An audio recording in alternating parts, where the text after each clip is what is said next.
When I walked into that courtroom, my father rolled her eyes and whispered, "She won't last 5 minutes." But when the judge looked up and said, "Wait, the charges are against you?" Their faces turned the color of silence. "Hey, my name's Claire. I was the invisible one, the quiet daughter who never fit into my parents' glossy world. My father ran a luxury car dealership, my mother was the picture-perfect hostess, and my older brother, Evan, was their pride. Me? I was the disappointment with dreams too small. I grew up in the shadow of polished trophies and dinner parties where my name was barely spoken. I wasn't rebellious or loud, I just didn't fit the mold. I studied law, worked hard, kept to myself. But no matter how far I got, they never saw me. Even when I graduated at the top of my class, my mother said, "Well, it's not med school." The only person who truly saw me was my grandfather, Henry Ross, a man with quiet wisdom and a mischievous twinkle in his eyes. He used to tell me, "Claire, you don't need to raise your voice to be powerful. Let your results speak." I didn't know how much that advice would mean until much later. When he passed away, it shattered me. He'd been my anchor in a family that only valued appearances. But what happened next stunned everyone, including me. His entire estate, worth millions, was left solely to me. The reading of the will was surreal. My parents sat stiffly beside me, smug at first, convinced everything would go to them and my brother. When the lawyer announced my name, my mother's smile froze mid-sip of her coffee. My father leaned forward, his voice sharp. There must be some mistake. There wasn't. Grandpa had written it himself, clear and precise. Every property, every asset, every share in the company, all in my name. I didn't gloat. I just sat there, stunned, as my mother's eyes filled with anger and disbelief. My father muttered, "This is a joke." Evan looked at me like I'd stolen his crown. From that moment, the family that had ignored me turned into my enemies. Calls came, not of concern but demand. My father said, "We'll handle the assets. You don't know how to manage money." My mother added, "You'll ruin everything he built." I didn't respond. I just remembered Grandpa's words, "Let your results speak," and I thought that was the end of it. But I was wrong, because a few months later, I received a court summons. My own parents were suing me for undue influence and mental manipulation. That's when I realized they hadn't just underestimated me. They were about to discover exactly who I'd become.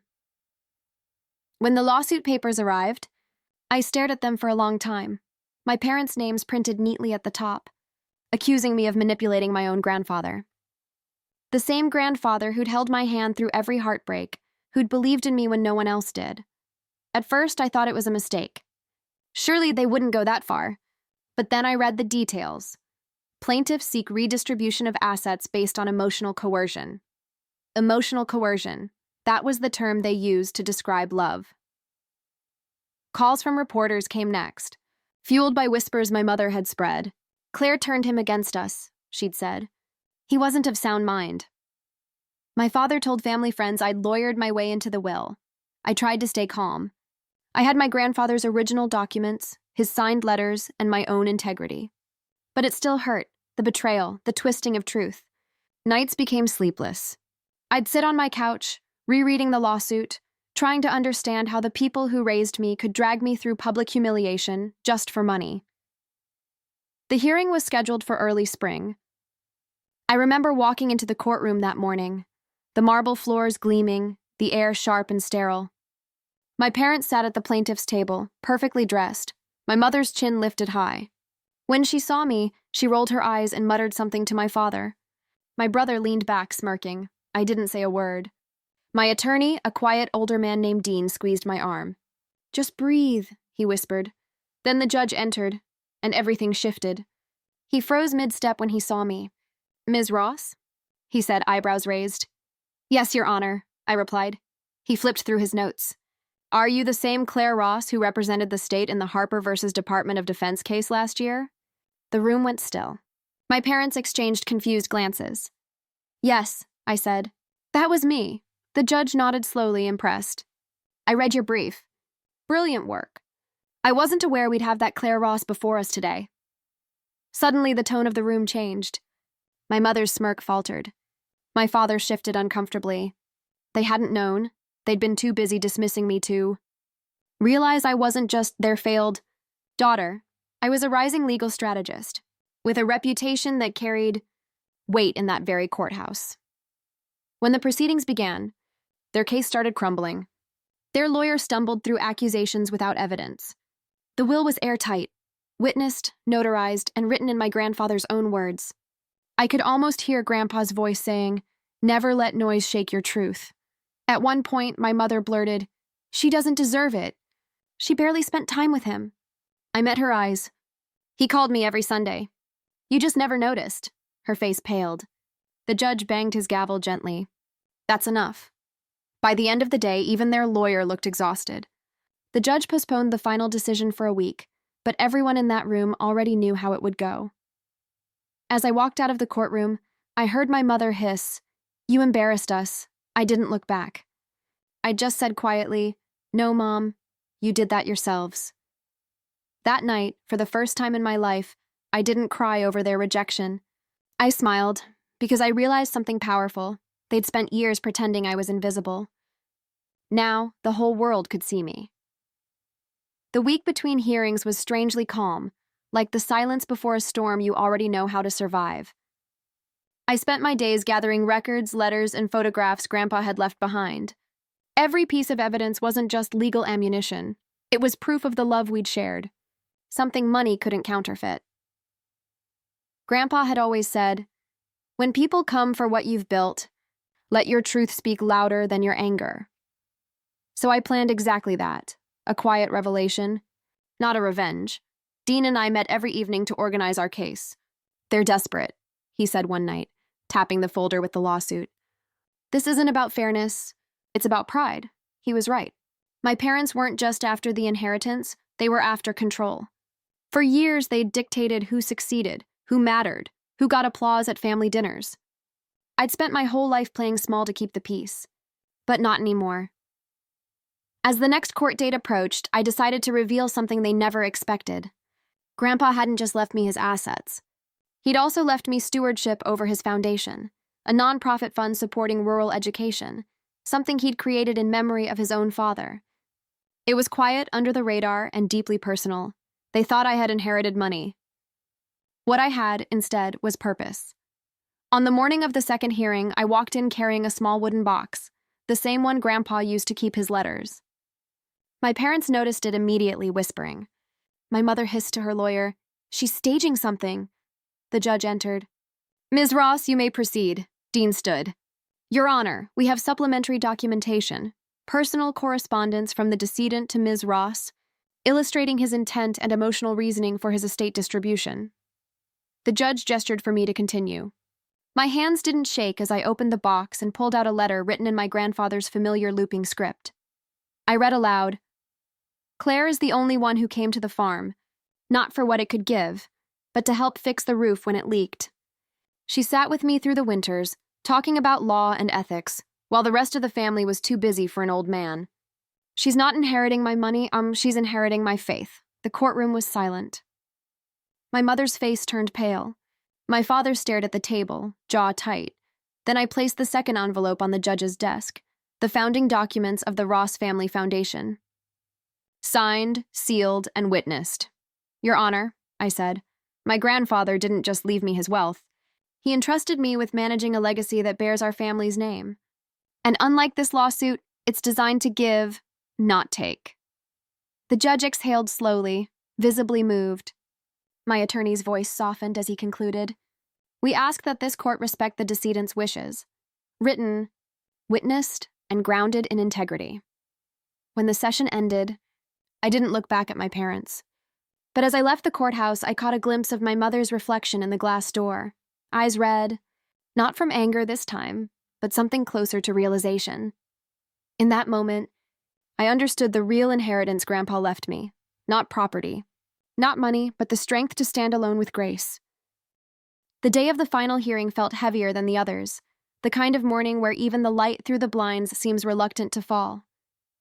I sat outside the courtroom, my hands clasped around a paper cup of cold coffee, my mind replaying Grandpa's voice in the letter. When they called my name, I stood tall. I wasn't the quiet daughter anymore. I was the executor of a man's legacy, and I carried that truth like armor.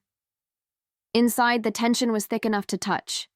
My parents sat at the opposite table, my mother impeccably dressed, my father rigid and unreadable. Their attorney spoke first, his voice dripping with practiced sympathy. "Your Honor, this case isn't about greed," he began. "It's about fairness. My clients raised Ms. Ross, provided for her education, and believe they deserve a portion of what she now possesses, assets that, in all moral reason, belong to the family as a whole." He gestured toward me, as if I were an exhibit instead of a person.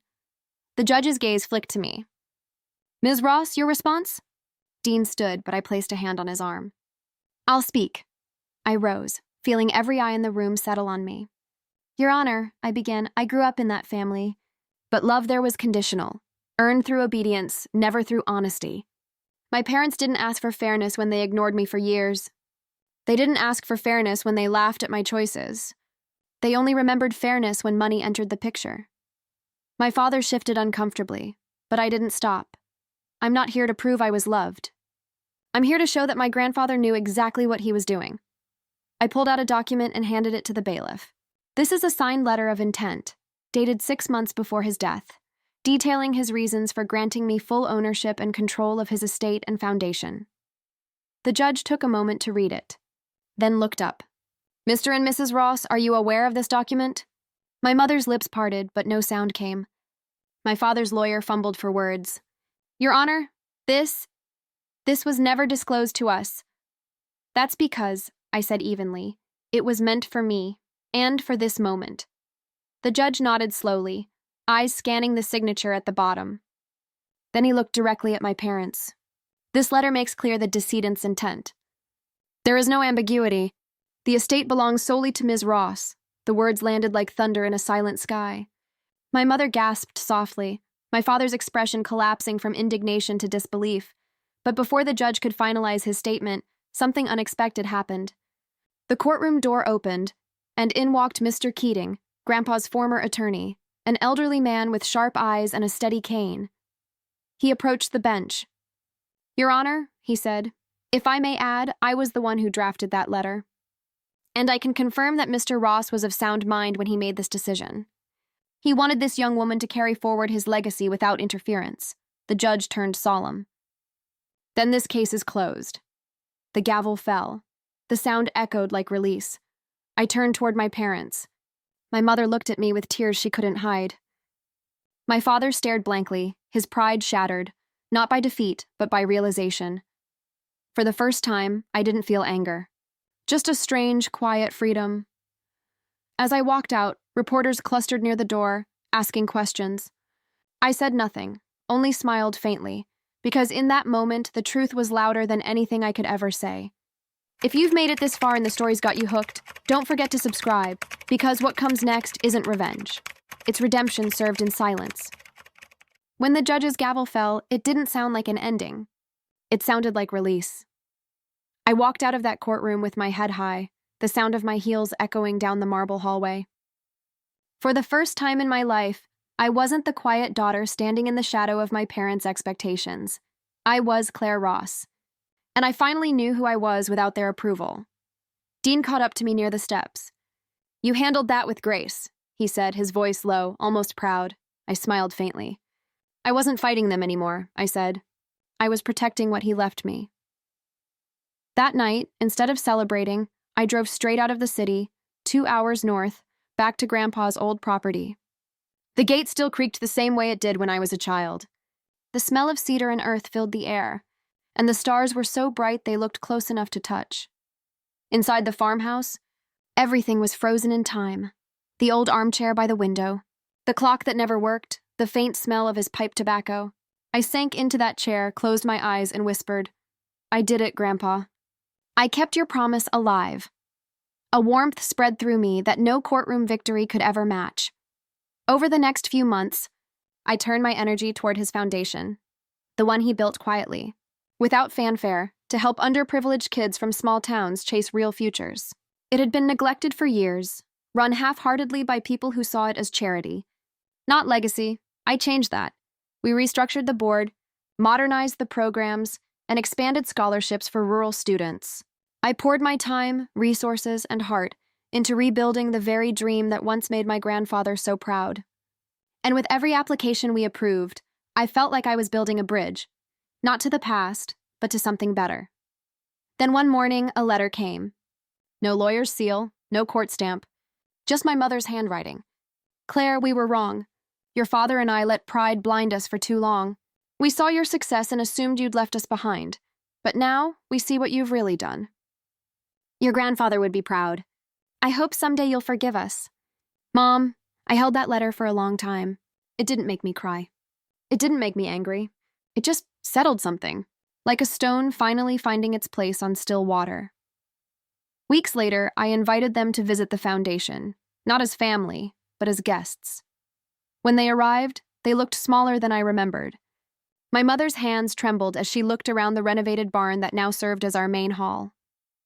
The walls were lined with photographs of smiling students, kids who'd earned scholarships, started small businesses, gone to college. My father stood there silent, taking it all in. You did this? He finally asked. I nodded. With what Grandpa left me. He didn't just give me money, he gave me purpose. He swallowed hard, his voice barely steady. I didn't understand before. No, I said softly. You didn't want to. He looked away ashamed. But I didn't want revenge, not anymore. I wanted closure. You can help now, I said. Mentor the kids. Share what you know. Be part of something good. He blinked, caught off guard. You'd let me? I smiled. It's not about letting you. It's about choosing to move forward. That day, my parents stayed for hours. My mother helped serve food to the students. My father actually laughed when one of them asked him questions about his old business. For the first time in my life, I saw them without the armor of pride, just people trying to start over. When the students left, my mother hugged me, awkwardly, tentatively. He'd be proud of you, she whispered. I looked at her, eyes steady. He already was. That night after they left, I sat on the farmhouse porch. The stars were back, thousands of them scattered across the dark sky. The air hummed with the soft sound of crickets, the world somehow quiet and full at the same time, and that's when it hit me. All of it. The courtroom, the years of being overlooked, the weight of carrying someone's legacy on my shoulders. It was never about money or inheritance. It was about becoming who I was meant to be, not in their eyes, but in my own. My reflection came like a whisper, like something Grandpa might have said if he were sitting beside me. Legacy isn't what they leave behind. It's what you build when no one's watching. It's not revenge that matters, Claire. It's peace, quiet, earned, and yours to keep. I looked up at the stars, a small smile on my face. For the first time in my life, I wasn't waiting for anyone to be proud of me. Because I finally was proud of myself, fade out.